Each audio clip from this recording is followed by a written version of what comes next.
ജയ് ഹിന്ദ്. വിരമിച്ച സൈനികൻ യൂട്യൂബ് ചാനലിലേക്ക് ഏവർക്കും സ്വാഗതം. ITR അഥവാ ഇൻകം ടാക്സ് റിട്ടേൺ സംബന്ധിച്ച് നമ്മൾ പെൻഷനേഴ്സ് അറിഞ്ഞിരിക്കേണ്ട ഒരു സുപ്രധാന വിവരം ലോക്സഭയിൽ ചോദ്യോത്തരവേളയിൽ ചോദിച്ചതിനെ പറ്റിയും അതിന് ബഹുമാനപ്പെട്ട ഫിനാൻസ് മിനിസ്റ്റർ ശ്രീമതി നിർമ്മല സീതാരാമൻ നൽകിയ മറുപടിയെ പറ്റിയും ഈ വീഡിയോയിലൂടെ മനസ്സിലാക്കാം. സ്ക്രീനിൽ കാണുന്നത് ലോക്സഭയിൽ ശ്രീ അസദുദ്ദീൻ ഒവൈസി ചോദിച്ച സ്റ്റാർഡ് ക്വസ്റ്റ്യൻ നമ്പർ 438 23 മാർച്ച് 2026 ബഹുമാനപ്പെട്ട ഫിനാൻസ് മിനിസ്റ്റർ ശ്രീമതി നിർമ്മല സീതാരാമൻ നൽകിയ മറുപടിയാണ്. ഇതിൻ്റെ ഹെഡിങ് ഡിസബിലിറ്റി പെൻഷൻകാർക്ക് ഇൻകം ടാക്സിൽ നൽകിയിരിക്കുന്ന ഇളവ് നിർത്തലാക്കിയത് സംബന്ധിച്ച്. ക്വസ്റ്റ്യൻ ഇതാണ്: ഡിസബിലിറ്റി പെൻഷനിൽ ഇൻകം ടാക്സ് ഇളവ് നിർത്തലാക്കിയതിലെ യുക്തി എന്താണ്? ഡിസബിലിറ്റി ഉണ്ടായിട്ടും സേവനമനുഷ്ഠിക്കുന്നവരിൽ കാലാവധി പൂർത്തിയാക്കിയവർക്കും പ്രിമേച്വർ റിട്ടയർമെന്റ് എടുത്തവർക്കും നൽകുന്ന ഡിസബിലിറ്റി പെൻഷൻ സംബന്ധിച്ച് 2019 സുപ്രീം കോടതി വിധിയുടെ അടിസ്ഥാനത്തിലും ഇത്തരം പെൻഷനുകൾ സ്വാഭാവികമായും നഷ്ടപരിഹാരമാണെന്ന് കോടതി വിധികൾ ഉണ്ടായിട്ടും ഇവർക്ക് ലഭിക്കുന്ന നികുതി ഇളവ് അവസാനിപ്പിക്കാൻ സർക്കാർ നിർദ്ദേശിക്കുന്നത് എന്തിന്? സർവീസ് മുഖേന വൈകല്യം സംഭവിച്ച വിമുക്ത ഭടന്മാർ ഇൻവാലിഡ് ഔട്ട് ആയവരെ അപേക്ഷിച്ച് എത്രയാണ്?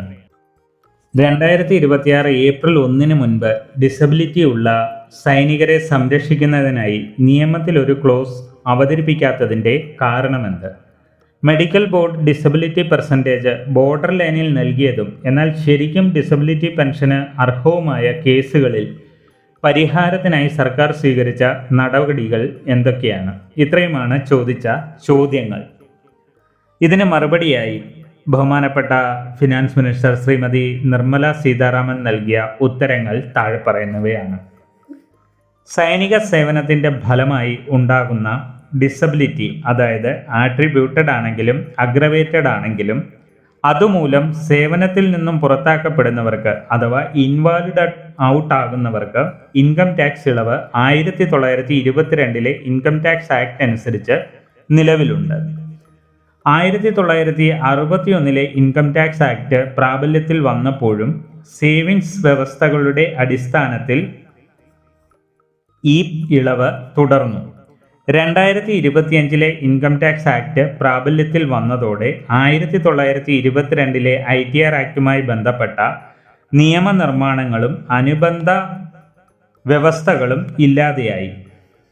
എങ്കിലും പുതിയ നിയമത്തിൽ അതേ ഇളവ് തുടർന്നും ലഭിക്കുന്നതാണ്.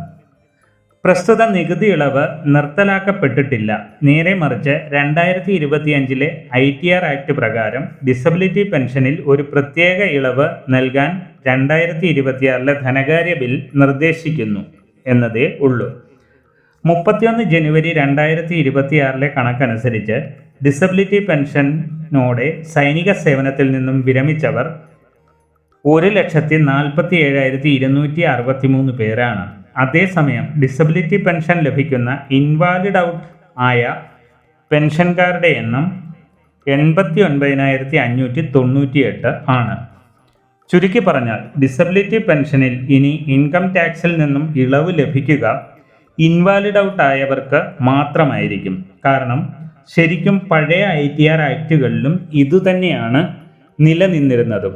എന്നാൽ അന്ന് ഇതിനെതിരെ ഡിസബിലിറ്റി പെൻഷനേഴ്സ് സുപ്രീം കോടതിയിൽ പോകുകയും സുപ്രീം കോടതി ഇത് സംബന്ധിച്ച അന്തിമ വിധി വരുന്നതുവരെ ഈ നിയമം സ്റ്റേ ചെയ്യുകയും ചെയ്തിരുന്നു.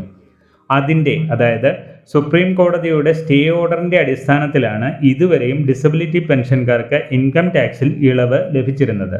എന്നാൽ പഴയ ഇൻകം ടാക്സ് ആക്ടിന് പകരം പുതിയ ആക്ട് നിലവിൽ വന്നതോടെ മുൻപുള്ള നിയമങ്ങളും സുപ്രീം കോടതിയുടെ സ്റ്റേയും ഇല്ലാതാകുകയും പുതിയ നിയമത്തിൻ്റെ അടിസ്ഥാനത്തിൽ ശരിക്കും ഇത് ഇൻകം ടാക്സ് ആക്ട് 1922 നിയമം തന്നെയാണ്. എങ്കിലും ITR ആക്ട് 2025 അടിസ്ഥാനത്തിൽ ഡിസബിലിറ്റി പെൻഷനിൽ ഇൻവാലിഡ് ഔട്ട് ആയവർക്ക് മാത്രമേ ഇൻകം ടാക്സിൽ ഇളവ് ഇനി മുതൽ ലഭിക്കുകയുള്ളൂ. അതായത് പഴയ നിയമവും ഇത് തന്നെയായിരുന്നു എങ്കിലും സുപ്രീം കോടതിയുടെ സ്റ്റേ ഓർഡറിൻ്റെ അടിസ്ഥാനത്തിൽ ഇളവ് ലഭിച്ചിരുന്നത് 2025 പുതിയ ITR ആക്ടിൽ നിലവിൽ വന്നതോടെ സ്റ്റേ ഓർഡർ ക്യാൻസൽ ആകുകയും പഴയ രീതിയിൽ തന്നെ, അതായത് ഇൻവാലിഡ് ഔട്ട് ആയവർക്ക് മാത്രം ഇൻകം ടാക്സിൽ ഇളവ് ലഭിക്കുന്നത് തുടരുകയും ചെയ്യും. വീഡിയോ ഇഷ്ടപ്പെട്ടാൽ ലൈക്കും സബ്സ്ക്രൈബും ചെയ്യുക, സുഹൃത്തുക്കൾക്ക് ഷെയർ ചെയ്യുക. മറ്റൊരു വീഡിയോയിൽ വീണ്ടും കാണാം. ജയ് ഹിന്ദ്, വന്ദേ മാതരം.